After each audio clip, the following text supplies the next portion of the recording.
The most dangerous moments in any period of growth are not the ones where everything collapses, nor are they the ones in which we find ourselves sliding into a dark patch along the road. Those moments are clear. We know exactly what they are. Even though they're unpleasant, we can easily recognize them. The real danger comes later. It arrives quietly, when things begin to rise and the pressure lifts, when the horizon finally opens up again and we feel the unmistakable lift inside ourselves, when we can say, I'm moving upwards. In those moments, it's so important that we remember that every ascent in consciousness brings with it a new kind of fall risk. That ascent, that's the moment of danger, the bright one, where we're most likely to sabotage everything we've been working and walking towards. Why? Why do we stumble at the very edge of meaningful transformation? Theseus discovered the answer above the waters of Kakía Skála, the Bad Bay. And whether or not we want to face it, so will we. My name is Dimitri, and welcome to the Inward Sea.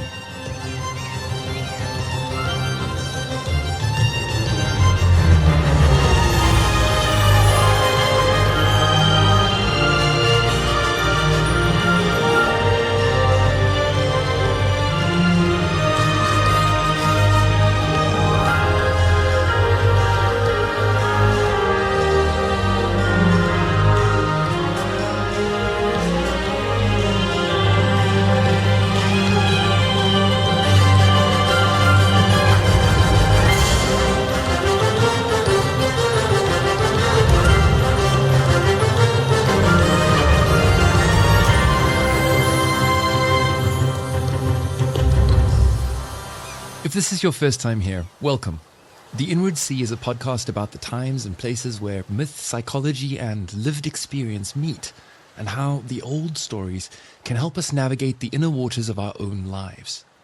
Each episode, we follow a mythic thread and let it shine a light on something real happening inside us.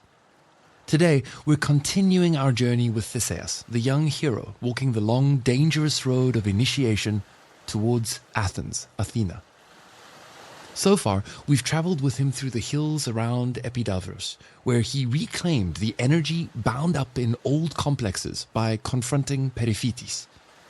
We've watched him survive the rending logic of Sinis, the binder. We've followed him into the moral fog of Crommyon, where he met the sow raised by fear and learned to walk the grey road between judgment and instinct. All of that was a descent arc on his journey, a necessary movement downward into the unconscious where shadow energy could be met and integrated.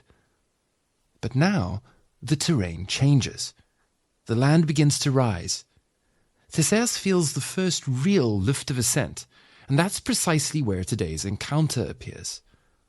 Ahead of him sits a figure on high ground, feet outstretched, calmly waiting for the young hero to enter his territory. Today, Theseus will have to face a ritual of respect and hospitality turned upside down, and the very real possibility of being swallowed by an ancient archetypal agent of dissolution, waiting in the waters of the Bad Bay far below.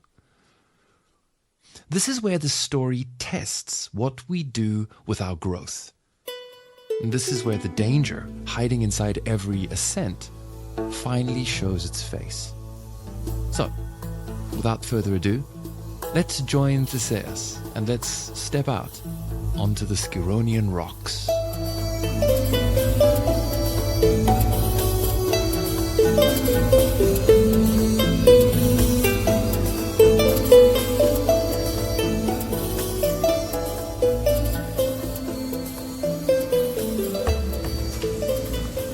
The gravel path had narrowed as it had climbed the limestone cliffs towards the higher ground of the isthmus.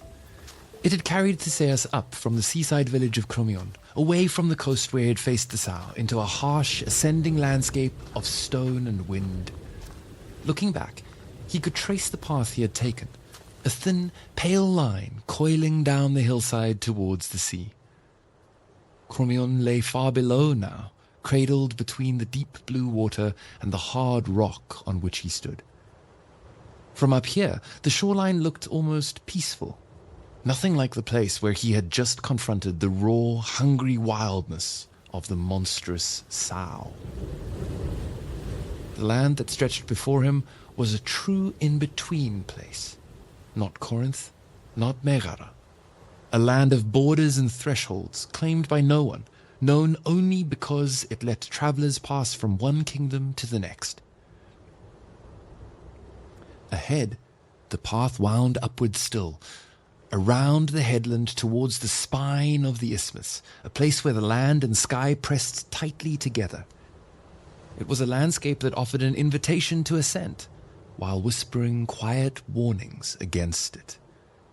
This was a road meant to be crossed, not lingered on. As he continued walking, the shoreline curved away like an old sickle, its blade notched by years of the sea's work. Around the bay, the relentless water had carved hidden coves and inlets that glimmered with an unsettling calm. Far below, waves exhaled against the cliffs in long, rhythmic breaths. The water nearest the rocks was almost black, gnawing at the limestone cliff in slow, patient mouthfuls. Here and there, where the land had lost its grip, whole sections had already collapsed and were dissolving in the surf. He forced himself not to look down. Walking a narrow road suspended between rising heights and churning depths is no time for doubt. He lifted his face into the breeze from the sea. Farther out, the water softened into a deep, impossible blue. Perspective helped. To his left, the cliffs rose sharply, pale limestone, sun-bleached and fractured, held together only by the dark pines that clung to them like pins fastening a fraying garment. Those pines didn't cling out of desperation. They simply held fast because that's what pines do in high places. A living insistence, a way of being. Heat shimmered off the stone.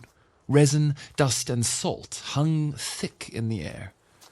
And always to his right, the world simply fell away. Theseus pressed on, letting the crunch of his sandals and the slow pulse of the waves carry him forward. Then, across the bay, something drew his attention. A flicker of movement, halfway up the cliff as a gust of wind caught the hem of a cloak. The lone figure was too far away to see clearly, but Theseus could just make out the shape of a man standing where the cliff jutted out over the dark water.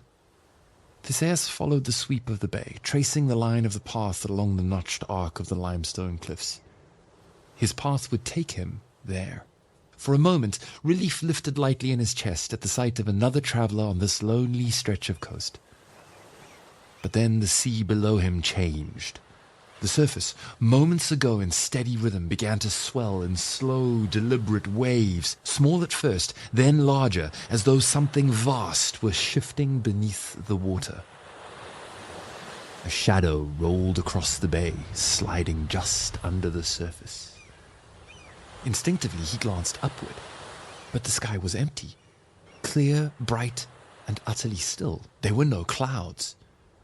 When he looked down again, the shadow had dissolved into the blue, as if it had never been there. All that remained were the wide, heavy ripples spreading outward, lifting themselves towards the shore where the darkness had passed. There was something alive down there, something big. He kept walking. The path skirted the cliffs, curving around the bay. With every step towards the distant figure, the relief he'd felt began to evaporate, thinning into a long, sharp line of caution stretched tight in his chest. The path leveled out as he rounded the curve of the bay. The figure he'd glimpsed earlier was now plainly in view, an older man seated on a low, three-legged stool that looked as weathered as the cliffs themselves. He wasn't hunched the way most elders were on the road. There he sat, looking out over the sea, tall, long-limbed, and with the patient austerity of rock. His cloak, though bleached by the sun and carrying its fair share of dust, was finely woven, the border marked with delicate geometric patterns. He didn't look like a wanderer. He looked like one of the tall, dark pines clinging to the rock above him, gaunt, rooted, and far older than he first appeared. As Theseus approached, the man didn't startle. He didn't even turn, only lifted his chin a fraction, as if acknowledging someone he had been expecting. Ah, there you are. Theseus hesitated. Have we met? We have now, my friend. He gestured towards the sea with one long arm. Come, look at her. Isn't she breathtaking? He was seated no more than 3 paces from the cliff's edge, his stool perched so close to the drop that to stand beside him, Theseus would have to step nearer to the precipice than he liked. Far below, the waves continued their chewing at the cliffs, steady and patient. She is, Theseus admitted. This view is extraordinary. Extraordinary? Echoed the old man, his voice dipping into a dark reverence. Vast, savage, so terribly alive. As he spoke, it felt to Theseus as though the horizon itself became a living creature. He could almost see it breathing. These waters are older than any of us. They take whatever they want. Stones, ships, men. They are always hungry. Theseus glanced out over the bay. The waves looked calm enough now, glittering in the sun. But the memory of the shadow stirred beneath his ribs. Was this old man a sailor?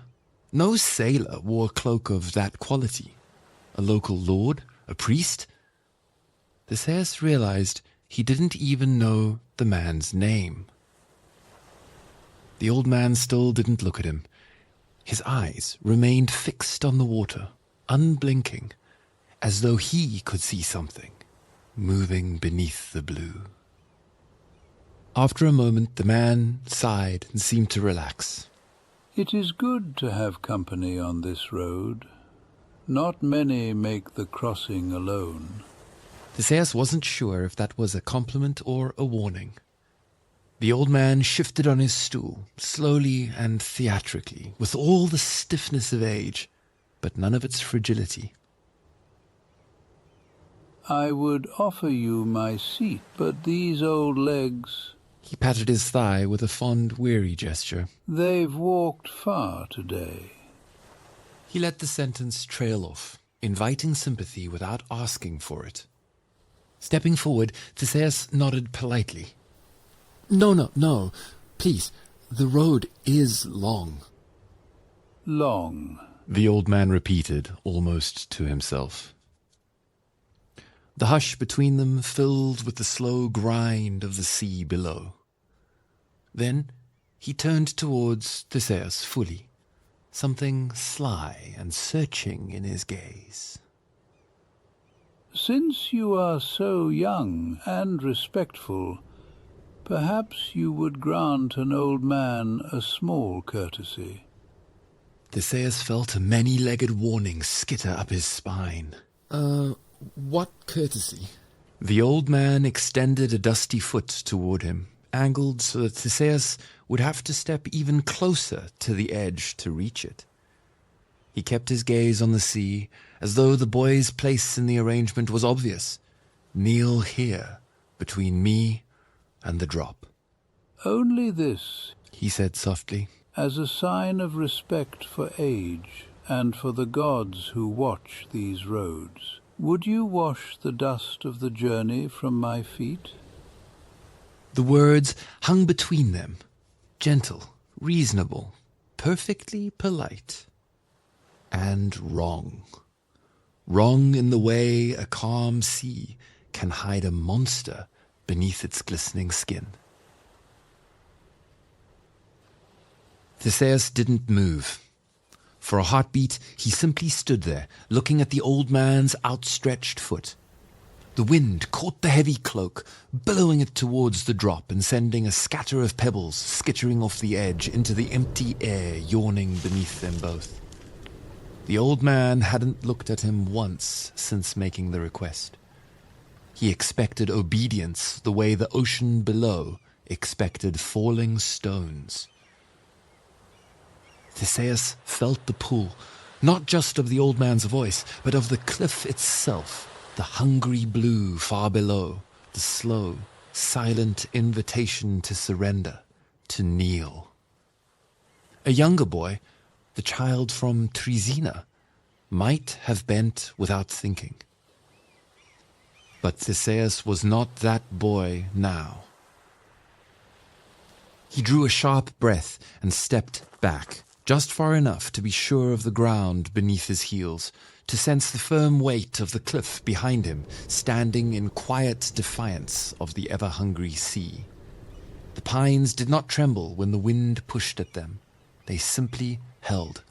Theseus now felt something of that steadiness rising through his legs. No, He said quietly. His voice was steady.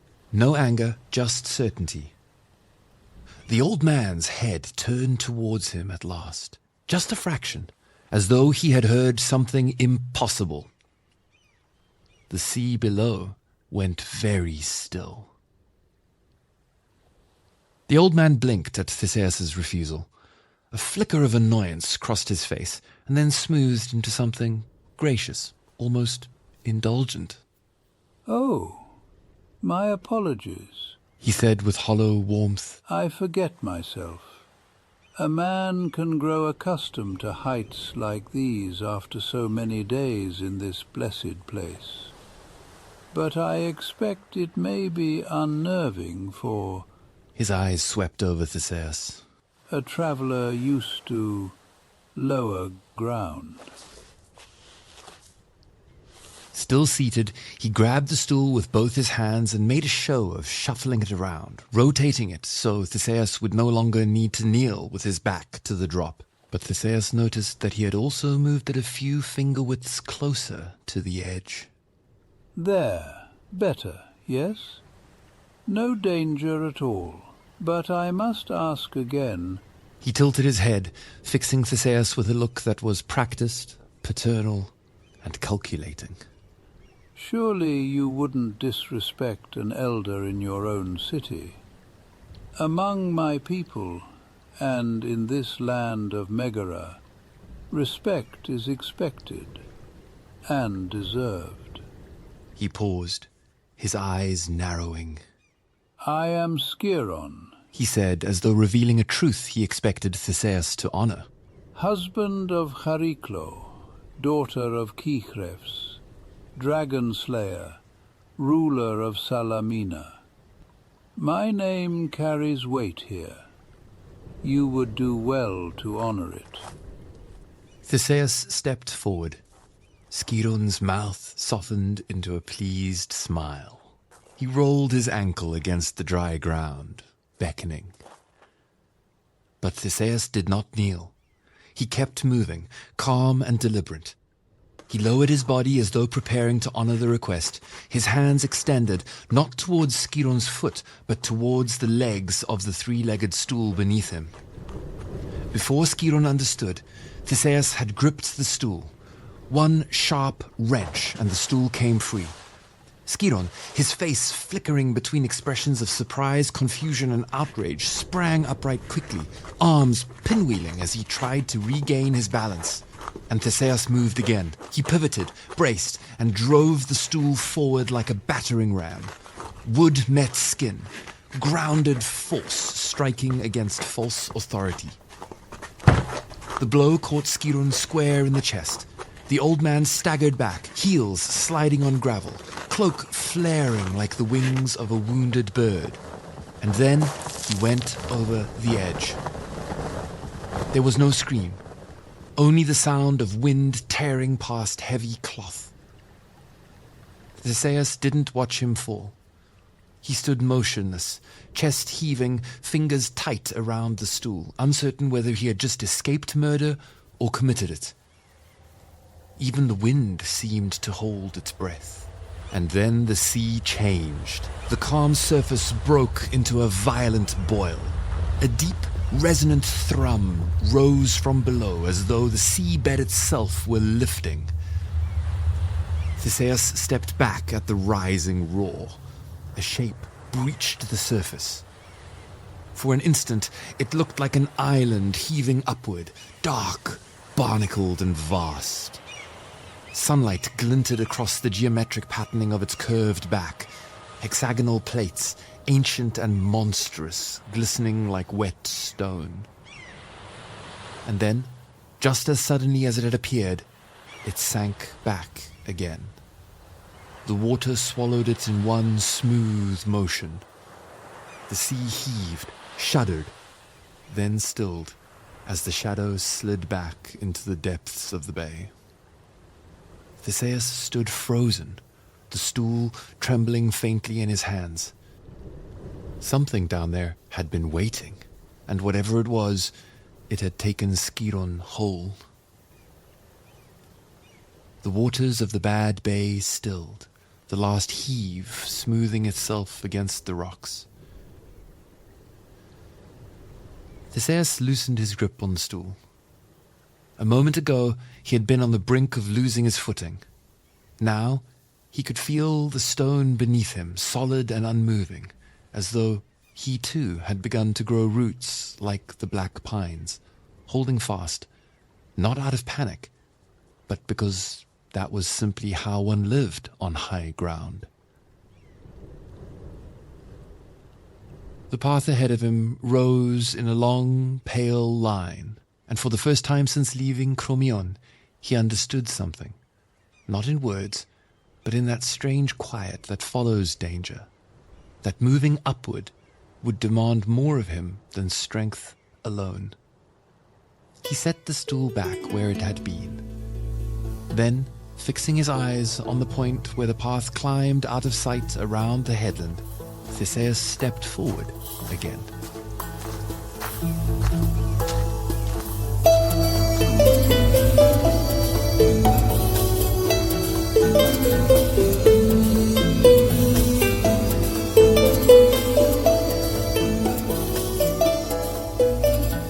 That is where we'll leave Theseus for now. Take a moment and cast your mind's eye back over what we've just witnessed. What images or moments in the story stand out most strongly for you? Which ones can you still see clearly, and why do you think they linger when others fade? The story of Theseus' journey to Athena has survived for centuries. It has meant different things to different people in different ages, and it keeps pulling us back to retell it again and again. Why is that? Back in our episode with Sinis among the pines, we touched on a crucial point. We don't need to pin this story down to one meaning at the cost of all the others. In fact, we can't. There are as many ways of understanding a myth as there are people who tell it and hear it. What stays remarkably consistent, though, is the way that myths, folktales, and even our own dreams can become meaningful. To bring the wisdom out of these stories and into our everyday lives, we have to let the images and symbols speak on their own terms. We have to build a personal relationship with them. Depth psychology calls this process amplification. When we amplify a symbol from a story, a dream, or a sudden inner image, we explore how it has appeared for other people in other times and places. It's a kind of shared exploration that helps us see how a single image can connect us to countless other human beings across time. At some point in the process of amplification, something clicks. There's a moment of recognition when we suddenly see what the story is saying to us, and we feel in some strange way seen by the story in return. When that happens, the same narrative arc we thought we knew can suddenly open a window onto a part of ourselves we've never explored. It can reveal a doorway into an undiscovered room of the soul. So with that in mind, let's begin our own amplification of this part of Theseus' story. I'm going to share things that have clicked for me. Some of these images and insights I've gathered myself. Others came to me through the insights of others during classes and workshops. But I want you to stay open to the wild associations that may leap out at you from your own inner world while we're going through this process. If you suddenly find yourself putting pieces of your own experience in this story together in ways that feel insightful and exciting, I'd love to know about it. These old stories, while they may facilitate wonderful personal exploration, are all about community and our connection to one another. So please reach out through the comment section and let me know where and how these images speak to you. We'll begin not by looking at the characters or creatures that appear in this encounter, but by looking at the living earth over which our hero is moving. Because when you really take a moment to think about it, though often overlooked, the path is defined by the terrain as much as it is by the walker. The environment forms the self, and the self forms the environment, because each is the other in disguise. In this part of the myth, the ground begins to rise. We're lifted out of the descent we followed from the mountainous regions of Argolis through the pine forest to the Crommyonian coast, as Theseus draws closer to Megara. Ascent shouldn't come as a surprise here. Every great story reminds us that before we rise, we descend. Before the acorn grows up into the mighty oak, it must first grow down, and indeed, the height it will eventually achieve is dependent on the depths to which it has been rooted. And yet, even after seeing this pattern play out around us in our lives, most of us still resist descent when it comes. We don't want the forest, the darkness, the grayness of uncertainty. But myth keeps insisting. Descent is not a detour, it's the first necessary leg of the journey, the riveting first act in the drama of renewal and growth. This pattern isn't unique to Greek myth. Scholars have been mapping it for more than a century. Early mythologists like von Hahn, Lord Raglan, Otto Rank noticed that the hero's life usually begins with loss, exile, or danger, some kind of downward movement, before any ascent or recognition can take place. Later, Joseph Campbell and writers like Christopher Vogler carried the pattern forward into modern storytelling. Whether we prefer psychological, literary, or anthropological lenses, the same truth keeps surfacing. Any genuine ascent requires a descent first.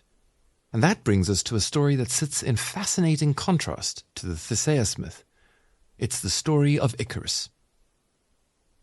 In a nutshell, Theseus and Icarus are both young men, both standing in the long shadows of their fathers, and both reaching toward a future that hasn't fully formed yet. If we look at them through the lens of Yin and Yang symbolism, whatever their physical sex, both occupy a receptive or yin-dominant position.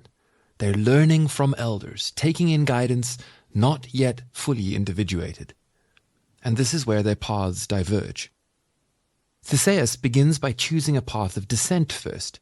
Instead of taking the quick and easy route across the Saronic Gulf to Athena, he deliberately enters the dangerous land route, knowing he'll face trials and uncertainty. He descends so he can rise properly. Icarus does not. Daedalus, the great inventor and father of Icarus, is a man who already walked his own path of descent and ascent. In this tragic story, Daedalus is the uncompromised Senex counterpart to the puer aeternus archetype we see in Icarus. To facilitate their escape from imprisonment on Crete, Daedalus gives his young son wings and a set of careful instructions. Do not fly too low where the sea spray will weigh the wings down, and do not fly too high where the sun's heat will melt the wax. He offers Icarus the two poles of human experience, the descent that drags us under and the ascent that burns us up. But Icarus, you see, never undergoes a true descent. The moment he feels the power of the wings, he leaps into premature ascent, without the inner structure required to hold the tension between the opposites.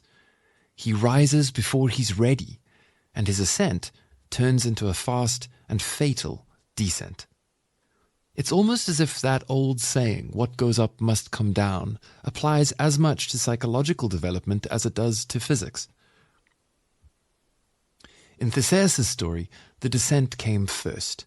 The discipline and patience of moving the rock in Troezen, the reclaiming of projected energy through Periphetes, the balance learned through Sinis, and the encounter with the ambivalent instinctual depths at the nadir of his journey through the Crommyonian sow.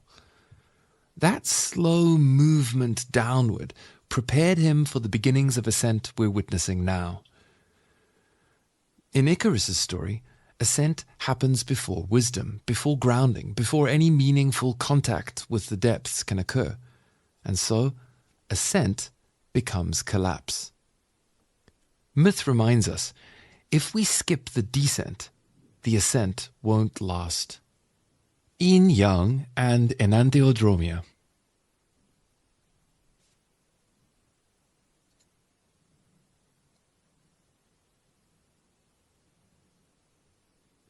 This pattern of descent and ascent becomes even clearer when we look at it through the lens of yin and yang and through the principle the Greeks called Enantiodromia. In Taoist thought, yin and yang aren't moral forces. They're not good and evil. And they're not really locked in a kind of battle. They describe the natural alteration of energies we see everywhere. Night turning into day. Heat rising and then giving way to cold. Activity cresting and then slipping into rest. When one force reaches its fullness, the other begins to grow within it. Yang is the energy that rises, defines, acts, and pushes outward. It seeks altitude, clarity, and achievement. Yin is the energy that sinks, it receives, it dissolves, and it pulls inward. It seeks depth, stillness, and incubation. When Yang reaches its peak, Yin slips in. And when Yin reaches its depth, Yang begins again. Neither ever wins. They turn into one another. The Greeks noticed this too. Heraclitus, writing more than 2,000 years ago, observed that anything pushed far enough will eventually transform into its opposite. Later, Carl Jung borrowed the term Enantiodromia from Heraclitus to describe what happens in the psyche when we push one attitude, one pattern, or one psychological stance too far.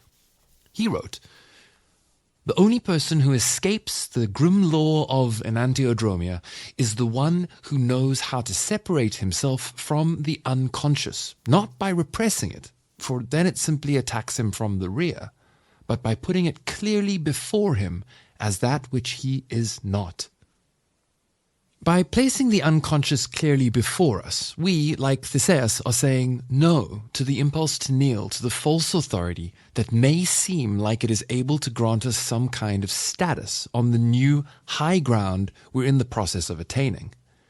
That's exactly what Theseus is doing here. He chooses the path of descent first, knowing that he would face difficulty. That downward movement into uncertainty, into confusion, into danger, meant that when ascent finally began, it could rest on something real within himself. We've watched this pattern unfold from the very beginning of the story. Periphetes meets him first, the limping man with the bronze club. The club symbolizes the blunt emotional force of a complex, something that once protected us perhaps, but now stops us from growing. By confronting Periphetes and taking his club, Theseus learns to reclaim the emotional energy that had been hijacked by old narratives. Sinis appears next, the figure who pulls things apart, binding travelers to two bending trees. This is the moment when the old judge within us tries to divide whatever new is emerging into opposites, right and wrong, all or nothing thinking, and these rigid categories. Theseus survives by turning the judgment back on the judge and liberating himself from the voice that insists that everything must be either or. And this leads us to the confrontation with the Crommyonian sow, the ambivalent instinctual force at the lowest point of his descent. He meets this creature on the shore of the sea. And here, the hero must face the raw animal energy that doesn't care about morality at all. Only hunger, impulse, survival, and ultimately, dissolution. This is the devouring mother archetype in her instinctual form, terrifying, but also the source of nourishment and life, just like decay nourishes new growth in the physical world. Theseus' task is not to destroy instinct, but to subdue it, and to bring its energy into consciousness so that it can be lived or harnessed in a useful way. This is the point where the descent completes its work. The unconscious has been met, shadow energy has been integrated, and something new has been made available to conscious awareness. Now the psyche can begin its upward movement again. Each time we integrate something from the unconscious, we enter a new phase of ascent. Sometimes it feels like a dramatic aha moment, almost like a conversion experience. Other times it's more subtle, almost imperceptible. Either way, the energy shifts, and we begin to feel a bit of momentum. We recenter ourselves. We reorder our lives around what we've learned. And of course, this feels great. Like Theseus at the beginning of today's story, it's a moment at which we often turn around and marvel at just how far we've come. And that too is good. We should feel proud. We are doing the work, after all. But here's the danger. When we start feeling good about ourselves, we tend to lose sight of the shadows we've just finished confronting. It's really easy to forget them in the excitement of the moment. And that's when, as Carl Jung warned us, they can attack us from the rear. Every ascent carries with it the seed of the next fall. Yin grows from within Yang when Yang reaches its fullness. Ascent, when taken past its natural limit, becomes collapse. That's the law of Enantiodromia. This is why the trickiest part of any upward movement, whether psychological, spiritual, creative, or even in business, is staying grounded enough not to be carried past the point of balance by our newfound momentum. This is the tension we have to learn how to hold, moving upward without becoming inflated. We need to be able to progress without beginning to behave as if we have arrived. And this is precisely the moment where Theseus encounters Skiron. Let's look at him next. Skiron. In this encounter, Theseus meets Enantiodromia personified. Remember, this initiatory path that Theseus is walking is presented as a once-off journey in the story, but in real life, it happens to us over and over again. If we look at our lives carefully, we may even begin to notice that we are at different stages on this path in a variety of areas. Somewhere we're just confronting a complex that blocks our path, while in another area we may be, like Theseus in our story today, beginning to rise out of the shadow. Perhaps in some areas we've already arrived. I mention this here because it's important to remember that the descent arc that we've been discussing up to now is something that will and must happen again and again. In meeting Skiron at this point in the journey, our goal is not to try and avoid any and all future descents, but rather to make sure that we don't allow ourselves to lose the progress we have made in this or any other specific area of growth by allowing the upward momentum of progress to lead to inflation.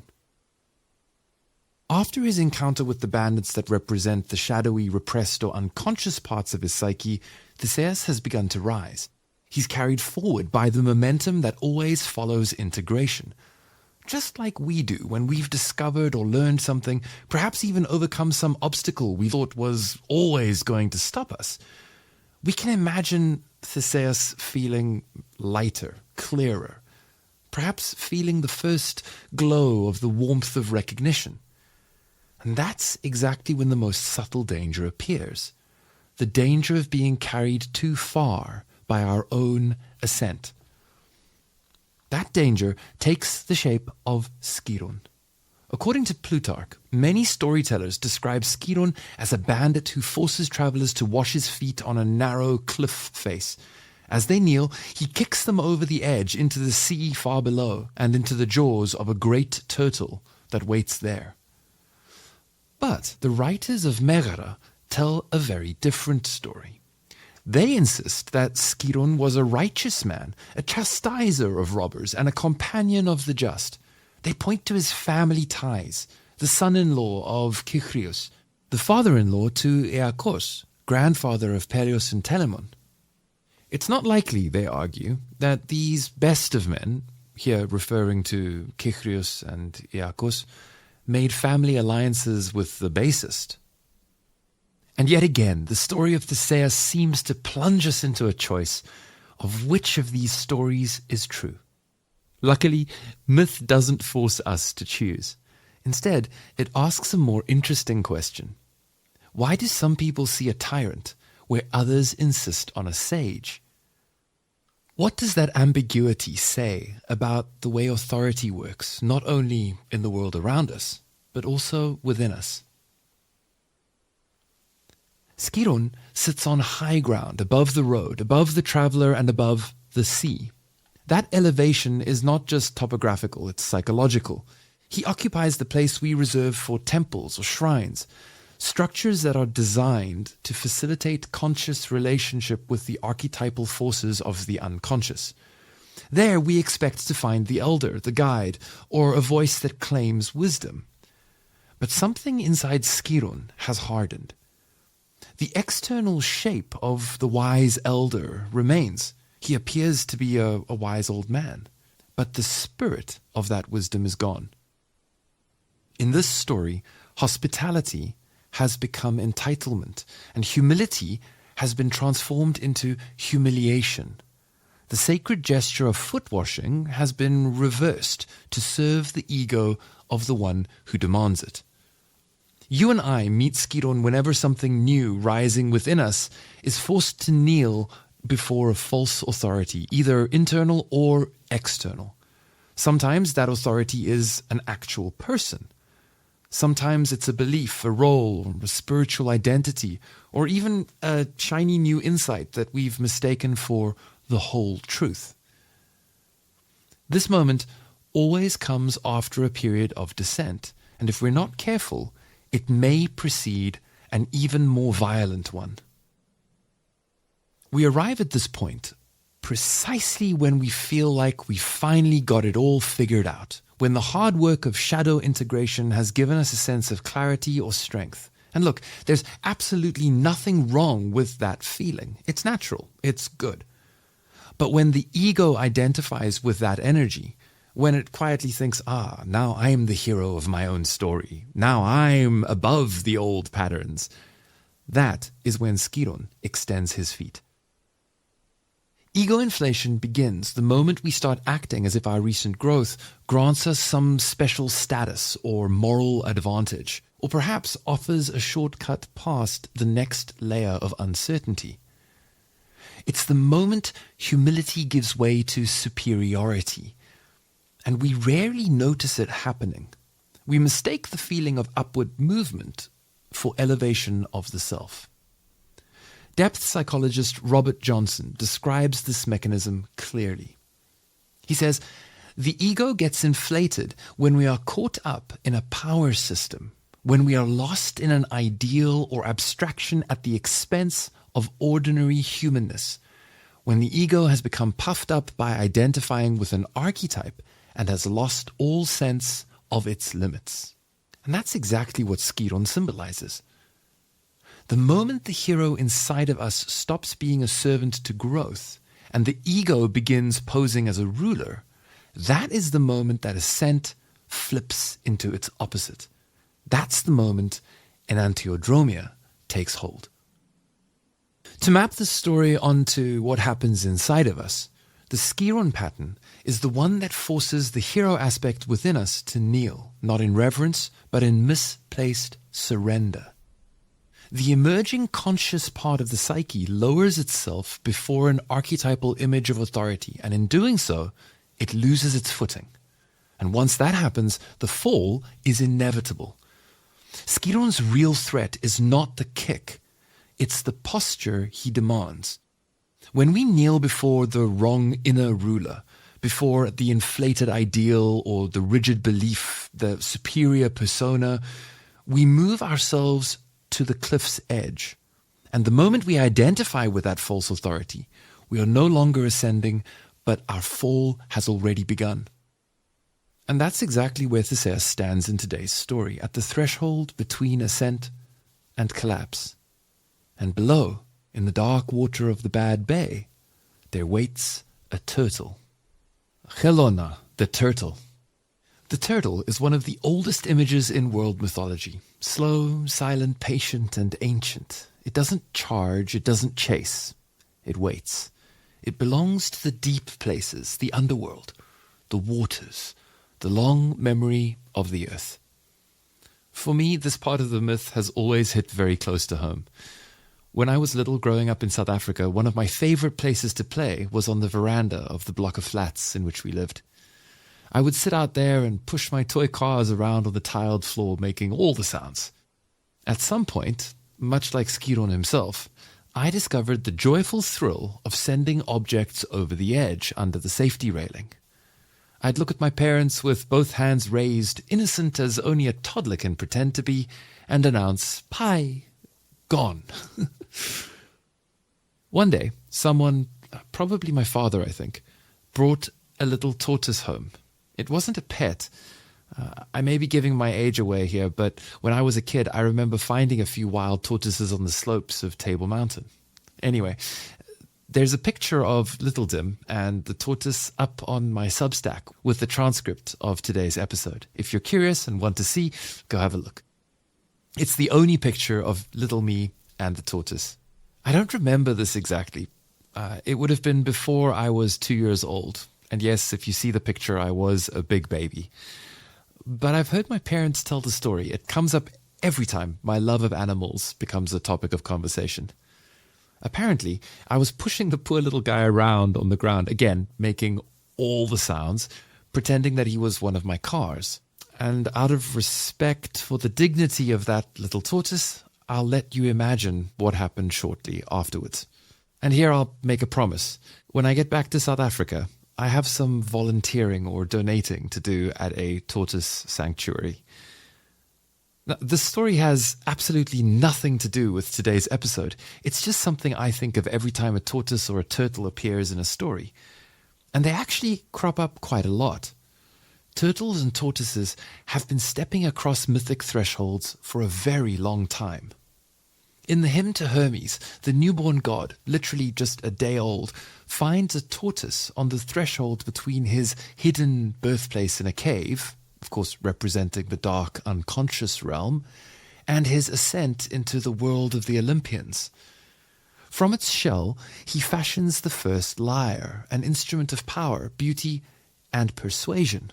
The tortoise becomes the catalyst for his ascent. Of course, in Theseus' story, the turtle plays the opposite role. It waits below the cliff as an agent of dissolution, a devourer, a return to origin. This is another face of the archetype that depth psychologists call the devouring mother or the terrible mother. It's an image of yin at its most overwhelming.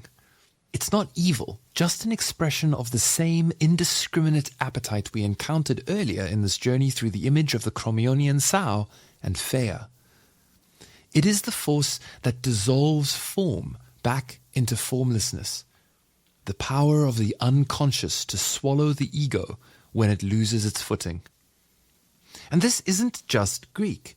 In East Asian mythology, the creature associated with the north, the direction of winter, water, darkness, the end of life, is Hyonmu, the black tortoise or the dragon turtle. It guards thresholds. It protects the dead on their journey through the darkness. Even the name turtle and its cousin tortoise echo the Latin word Tartarus, the underworld. The symbolism is surprisingly universal. the turtle or the tortoise belongs to the depths, whether they be of the ocean or of the chthonic earth itself. So, if Theseus had been kicked off that cliff, he wouldn't simply have died. He would have been dissolved, like Jonah in the belly of the fish, or like Osiris sealed into a coffin and carried away by the Nile. This is an underworld image. It's not an image of annihilation, but of dismemberment, reconstruction, and eventual rebirth. That's what happens psychologically when the ego becomes inflated. It isn't broken or killed out of malice or vengeance for some transgression. It simply loses its ability to stand at the threshold between the inner and outer worlds. It collapses back into the unconscious because it can no longer bear the weight of the archetypal energy it has inflated itself with. From the outside, we recognize this easily. Inflated egos look immature, chaotic, or terminally self-involved. The person seems strangely unaware of how they're showing up in front of others. They may have achieved something significant, but the achievement has fused with their identity, and they're no longer relating to others as humans. They're just orbiting around their own expansion. From the inside, however, it can be much harder to notice. It can feel like turbulence, confusion, emotional overwhelm. It often comes with a massive persecution complex in which we feel like the whole world is unjustly positioned against us and our brilliance. In severe cases, it can show up as a complete break with reality. The ego has lost its place as a mediator, and it has been swept up by an energy that is too large for it to hold. And that's what the turtle represents here. It's not punishment, but dissolution. A return to the depths until the psyche can reorganize itself. It's a symbolic reset, painful but necessary, when ascent has gone too far. Growth really isn't for the faint of heart, and myth repeatedly reminds us of this. Now, when we're in over our heads, we often need help. Not more self-analysis and not more heroic striving, but actual support.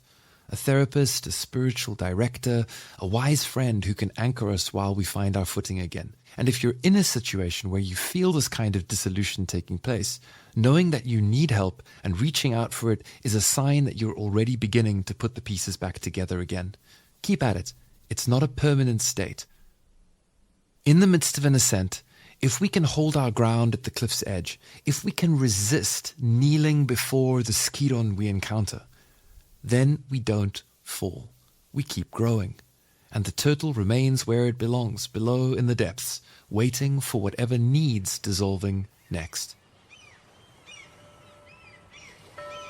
How do these symbols speak to you? In the story, Theseus stands at that cliff edge moment we all reach sooner or later, the moment after real growth has happened, when things finally start to feel clearer, lighter, and more possible. That's when Skiron appears. That's when inflation whispers. And that's when the turtle waits for us below. Warnings in myth aren't there to frighten us. They're signposts, reminders that certain dangers appear at particular moments in our development. This story isn't asking you to fear its images, it's asking you to recognize them so that you can navigate your own ascent with steadiness and awareness. Every one of us walks this road, and very often we walk different parts of it at the same time. You might be entering a descent in a creative project or a new responsibility at work, while rising out of a difficult but necessary conversation with someone you love. Life doesn't move in a single direction. It spirals. Wherever you are in your journey, I'd like to invite you to imagine yourself standing where Theseus stands right now, on higher ground, just at the edge of a new territory. What feels most vulnerable or unsteady for you at this moment? Where do you sense your own footing might slip? And where, like those pines on the limestone cliffs, might you need less heroics and more simple, steady holding fast? As we grow and climb towards higher ground within ourselves, the task is not to avoid ascent or a feeling of accomplishment, but to be sure that we can stay grounded enough to recognize the temptation to kneel before a false authority and the risk of mistaking momentum for mastery. All of us need reminders to stay steady when the path begins to rise. So, before we close, let's turn these symbols inward for a moment, not to judge or criticize ourselves, simply to notice where this part of the story echoes something in our own lives. Noticing is all that's required. The rest unfolds from there. Here are a few journaling prompts to help you explore these images more personally.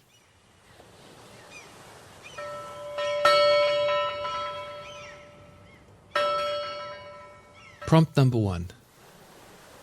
Where are you rising right now?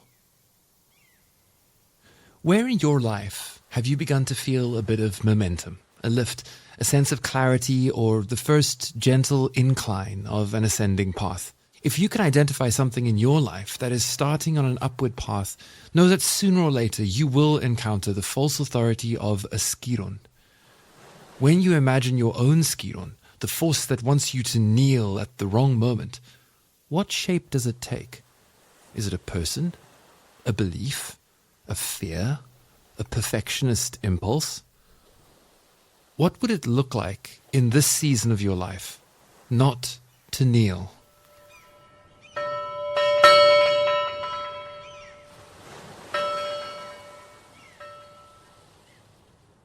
Prompt number 2. Where are you vulnerable to kneeling? Perhaps you can think back and recognize a time when you were walking an ascending road, when things were beginning to move, or when entering a new phase or area of life brought you a sense of exhilaration. Where in those moments have you found yourself kneeling to an inappropriate authority without meaning to? Where have you been swept up, inflated, or carried farther than you intended? How has that experience shaped your approach to growth now? Has it made you more cautious, less trusting of your own excitement? Or has it helped you recognize when you're nearing the cliff's edge? If you were to walk that path again today with more awareness, what would staying grounded look like? And how might that shift the way you move through the world and relate to others?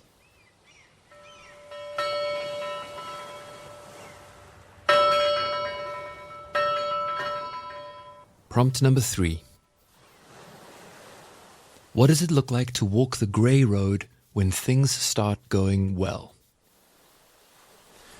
Through his encounters with Sinis and then Fair and the Crommyonian sow, Theseus learnt to walk the grey road, the path between black and white, between instinct and judgment. It's easier to walk the grey road when life feels confusing or heavy, when we're already on a descent. In those times, humility and careful attention feel natural. We're inclined to temper the darkness we sense around us with the light of whatever silver lining presents itself. But what about when things begin to rise? When the path brightens, when opportunities open, when momentum builds, what helps you stay aware of the shadow you met during your descent instead of rushing past it? What would it look like to remain steady on the grey road, not dimming your ascent, but staying rooted enough that the ascent doesn't carry you into inflation?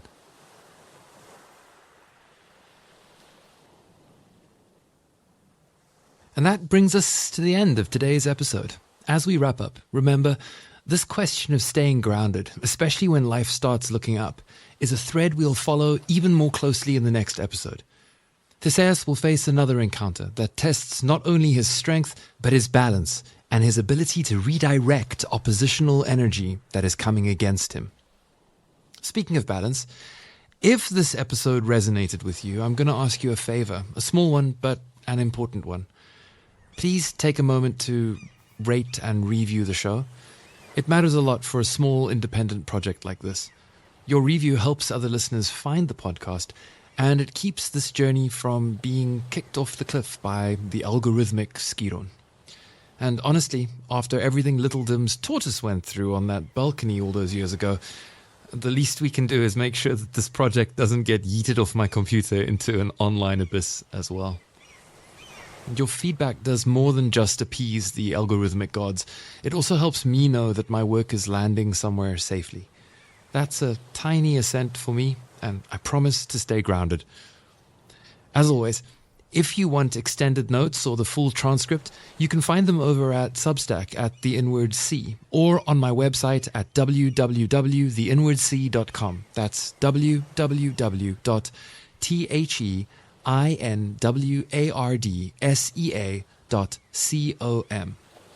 Until next time, take good care, walk steadily, and as the Irish say, may the road rise up to meet you, and may your toddler self be kept far away from any tortoises.